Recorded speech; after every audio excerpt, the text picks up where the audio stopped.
Planograma, a arte de vender mais. Como definir o melhor mix de produto para a sua loja e conseguir faturar mais e, consequentemente, lucrar muito mais no seu segmento de mercado autônomo. Vitor, conta pra gente. O Vitor é o rei da operação aqui da Be-Honest, entende tudo sobre loja, tudo sobre varejo, mix de produto, e hoje a gente vai falar sobre o que? Planograma. Conta um pouco pro pessoal aí qual é a importância do planograma na hora de falar em vender mais. Boa, acho que primeiro é até importante, Marcelo, a gente falar o que é planograma. Pode ser novo aí para a maioria.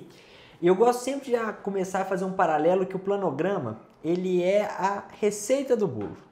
Ela é a receita que vai mostrar para a gente qual o ingrediente que a gente tem que comprar, que vai mostrar para a gente qual que é a quantidade de cada um desses ingredientes que a gente tem que ter na loja.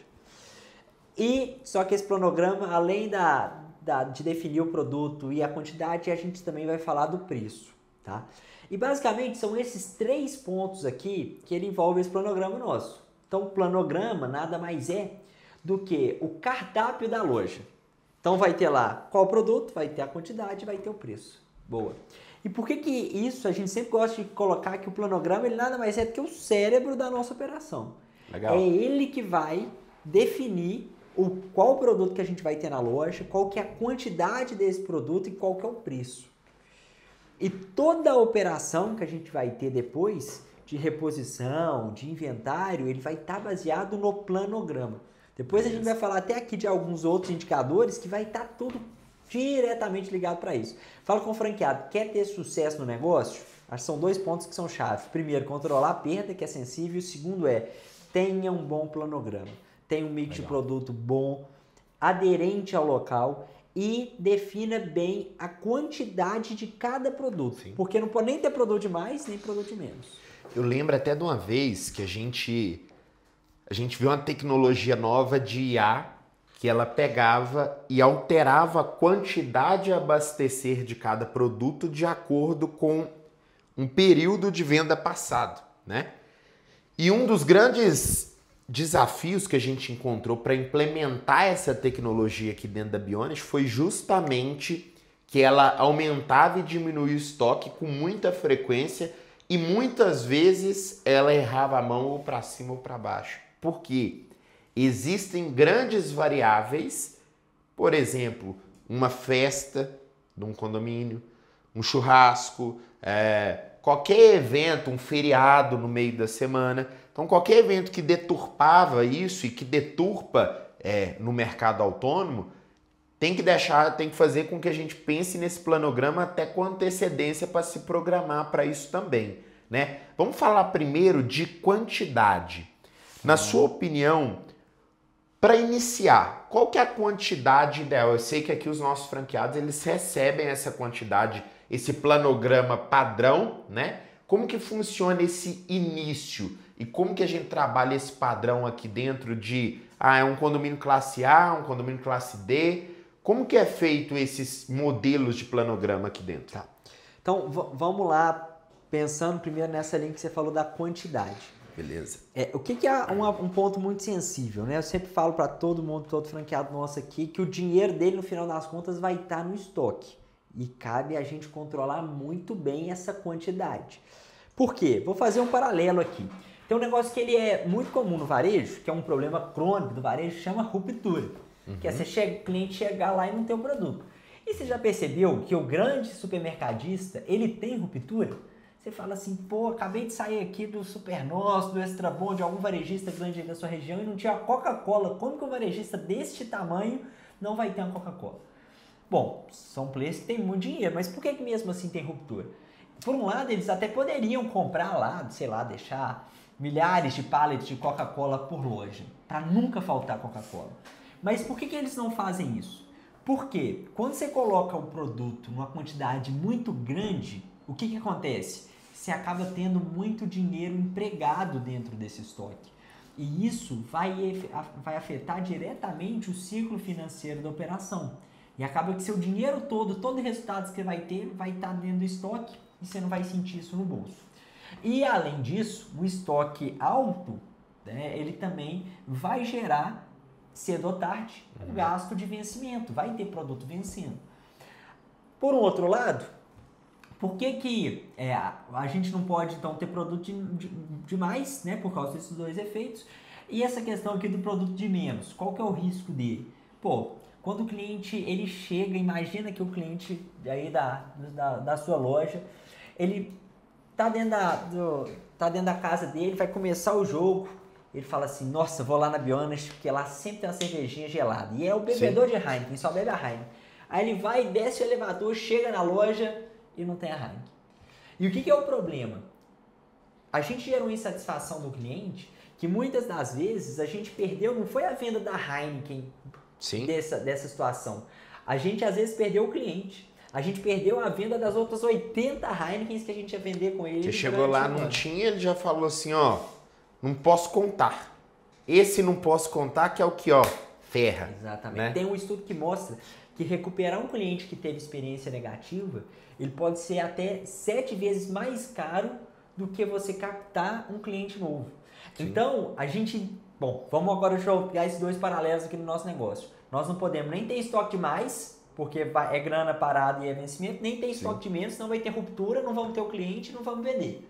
E aí, né, como que a gente vai conseguir saber qual que é a quantidade, quantas Coca-Colas, quantas Heinekens que tem que ter na nossa loja? Legal. Bom, você falou até dos franqueados, a gente já entrega, né, esse número para eles e a gente pega principalmente baseado no histórico de demanda que a gente tem nas lojas. Então você vai inaugurar uma loja de 150 apartamentos num público A, o que a gente já faz? A gente já pega as outras lojas nossas desse perfil e já entende uma demanda que vai existir de cada produto. Sendo assim, a gente já consegue passar, olha, Marcelo, sugiro então que você tenha 24 Heineken, 6 Kit Kats, 12 Cocas. Mas, como você bem colocou, é um negócio muito vivo. Porque apesar da gente ter, né, todos esses estudos de demanda, bom, vai ter o condomínio que vai vender mais Corona do que Heineken, mais Fanta do que Guaraná. Então a gente tem, por isso que eu coloco muito também, Marcelo, dentro desse nível de quantidade, que o planograma ele é muito vivo. Não adianta pensar que você vai criar o planograma e vai deixar ele lá e boa, daqui a um ano você volta e ajusta. Não. É necessário a gente ajustar ele frequentemente. Recomendo para os franqueados pelo menos semanalmente. Dá uma olhada no planograma. Tudo que rompeu, opa, você chegou lá, repôs as Heinekens, na hora que você voltou para repor, não tinha mais Heineken. O que você tem que fazer? Além de repor essa Heineken, você tem que ajustar essa quantidade do planograma. Porque às vezes você colocou lá, colocou 24 Heinekens. Foi na outra semana para repor, não tinha nenhuma, deu ruptura. Então o que já faz? Aumenta lá para 36. Legal. Então tem que ir sempre ajustando. Legal. Agora deixa eu entender aqui sobre quais os produtos que devem ter. Não vamos ir para o micro, né? Vamos para as categorias. Quais são as categorias que mais vendem e que não podem deixar de ter nesse planograma? Top 1 de venda. Top 1 de venda, bebidas. Alcoólicas ou não alcoólicas? Isso aí vai depender do ponto. No comercial, não alcoólicas. No residencial, tem algumas lojas que já bate alcoólicas, bate a demanda de bebidas não alcoólicas, tá? Dentro dessa situação de mix de produto, que também, gente, é um universo muito grande. A gente aqui, né, Marcelo, a gente tem um apoio muito grande na hora de definir qual produto que vai ter, porque a gente utiliza muito a base dos varejistas, que são nossos sócios ou nossos parceiros. Então, a primeira coisa que a gente faz é o seguinte, a gente é um mini mercado, né? Basicamente, a gente pega um super nosso da vida, um grande varejista da vida, que tem numa loja, só para vocês terem uma noção, eles têm uma média de 15 mil, 10 a 15 mil, depende do varejista ali, SKUs. SKUs é uma nomenclatura também muito comum no varejo, que ela explica, ela fala que é a unidade de produto. Tá? Então, ou seja, uma Coca-Cola 350 é uma unidade, uma Coca-Cola zero de 350 é outra unidade. Tá. E aí o que a gente faz? A gente pega de todo esse universo de 10, 15 mil produtos do varejista e peneira. Pega cada categoria e pega qual que é o leite que mais vende, quais que são os 5 biscoitos que mais vendem, quais são os 20 bombonieres que mais vende. E aí a gente peneira isso e coloca dentro do nosso mix. Tá? É muito importante, bebidas alcoólicas e não alcoólicas é sempre os tops de venda. A gente tem que estar muito forte nisso. Terceiro. Né? Terceiro, aí a gente já vai entrar, pode variar um pouquinho de acordo com o público, tá? Mas bombonier, Bombonier. Já começa a entrar no terceiro. Explica pro pessoal o que é bombonier. Boa. Bombonier entra toda a parte de chocolates, chicletes, balas, basicamente aquelas besteiras todas, né? Depende um pouco do perfil da loja. Já tem loja que já começa a entrar ali agora com mercearia, tá? Dentro da área de mercearia, uma das áreas que mais destaca é até a área de café da manhã.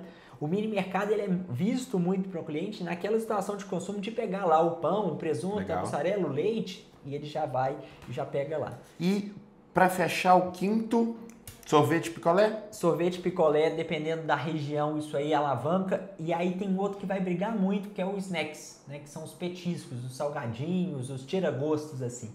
Mas vamos colocar sorvete picolé, porque ele tem que representar aí pelo menos uns 10% da venda. Pergunta que não quer calar. A gente não viu aqui em nenhuma dessas, e aí eu já vou finalizar essa parte quais produtos para a gente ir para qual é o preço. Tivemos aqui 6 categorias, um top 6. O que eu reparei?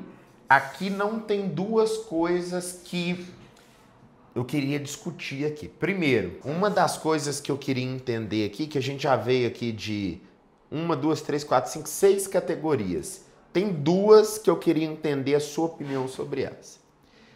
Primeiro, mercearia. A representatividade de venda é muito baixa. Arroz, feijão, tudo. A margem a gente já trabalha que é uma margem menor. Mas por que é importante ter a mercearia? Boa. Infelizmente, a gente não pode ter só o que vende, né? Sim. Muitas das vezes, o cliente ele vai na loja porque faltou o creme de leite, faltou a batata palha, mas aí ele vai lá e sai com a cerveja. Ele vai lá e sai com refrigerante. Então a gente tem que posicionar o nosso mercado, de fato, como um mini mercado. Porque o que acontece? Se a gente deixa essa parte toda de mercearia de lado, Sim. o cliente ele começa a entender a gente o seguinte: opa, ali é só o lugar das besteiras. Ali é só o lugar da bebida, da conveniência, da ultra conveniência. E o que a gente está vendo no segmento é que cada vez mais é necessário lojas grandes com um mix alto. Aqui, uma loja boa hoje, nossa, tem ali 500 produtos diferentes. Sim. É lógico, depende do espaço, depende do tamanho do condomínio. Tem lojas de 200, 300? Tem. Mas uma loja boa tem 400, 500 produtos. Então a gente tem que ter variedade. Não adianta você ter só a Heineken e a Coca não, viu? 400 a 500 SKUs. Deixa eu entender uma coisa agora. Dica matadora, se você fosse falar assim, ó, tô começando, qual produto não pode deixar de ter sem ser os tradicionaisões aqui que você já falou? Que produto ou que categoria você mais focaria para quem está começando agora em estruturar? Vai ter lá 10, 20 categorias. Qual que você tem que deixar perfeita? E qual que é o produto que não pode faltar na gôndola? Bebidas vai representar ali 40% da sua venda. Tá. Então, o foco tem que ser isso. Não pode deixar faltar Coca-Cola 1,5 litro, a Heineken gelada. Tem que ter variedade de cerveja, tem que ter água, tem que ter outro tipo de refrigerante, tem que ter o energético que sai muito. Este aí vai representar uns 40% da sua venda. Não pode deixar faltar nada disso não. Tá. E deixa eu passar para preço aqui agora. Já vi que já estamos em 15 minutos de vídeo. Vamos finalizar preço aqui. Como que você calcula, o que é markup, o que é margem e quais são as categorias mais sensíveis aqui de se trabalhar? Boa. Preço. Um ponto que eu gosto de chamar a atenção também é o seguinte. Na hora que a gente vê um cliente pagando lá R$2, R$3 mais caro, sei lá, que no Heineken, por que ele paga isso? Ele só paga mais caro se a experiência que a gente estiver dando para ele for maior que a percepção de preço que ele tem sobre o produto. Inconscientemente ele chega e fala assim, opa, vale a pena eu comprar aqui porque eu não vou ter que sair de casa. Ele sabe que é mais caro, é sempre um pouquinho mais caro. No atacado sempre vai estar mais caro, que é mais barato que as nossas lojas. Então a gente tem que primeiro focar muito em experiência, senão não adianta nada. Mas dentro desses conceitos que você falou de margem, de markup, primeiro ponto que a gente tem que entender, gente, que isso, eu vejo a galera errando demais dentro do varejo. Tem muita gente que fala assim, não, eu tenho 120% de margem, coisa do tipo. Bom, isso nem existe, não tem como ter mais de 100% de margem. Por quê? Margem, conceito da margem é da venda total que você tem, qual que é o percentual de resultado que você tem. Deixa eu explicar aqui de uma outra forma. Você foi lá e você comprou uma Coca-Cola, tá? A R$6. E você vai lá e vai vender... Preço de compra... R$6. R$6. E você vai vender ela por R$10. Tá. O que vai acontecer dentro desse caso? Você vai pegar essa Coca-Cola, você vendeu por 10, custou 6, você vai ficar com R$4. Que é o lucro. Que é o lucro Bruto dessa operação. Você ficou com R$4. Se você ficou com R$4 e você vendeu 10, então a sua margem bruta foi de 40%. Dentro desse cenário, toda venda de Coca-Cola, você fica no seu bolso 40% do que você vende. E o markup? Boa. E o que é o markup? O markup ele é um índice de multiplicação do preço de custo para o preço de venda.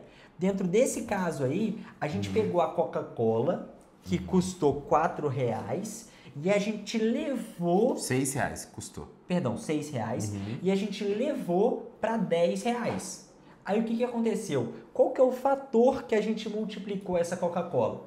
Bom, era 6. Faz aí, 6 dividido por 10. Para 10. Isso aí vai dar uma média de 1,33. 10 dividido por 6, na verdade. Ana, então nós estamos falando que foi usado um markup de 1,66, perdão. 1,66. Então, ou seja, foi utilizado um markup de 1,66. Aí tem muita gente que fala assim, eu tenho 66% de margem? Não.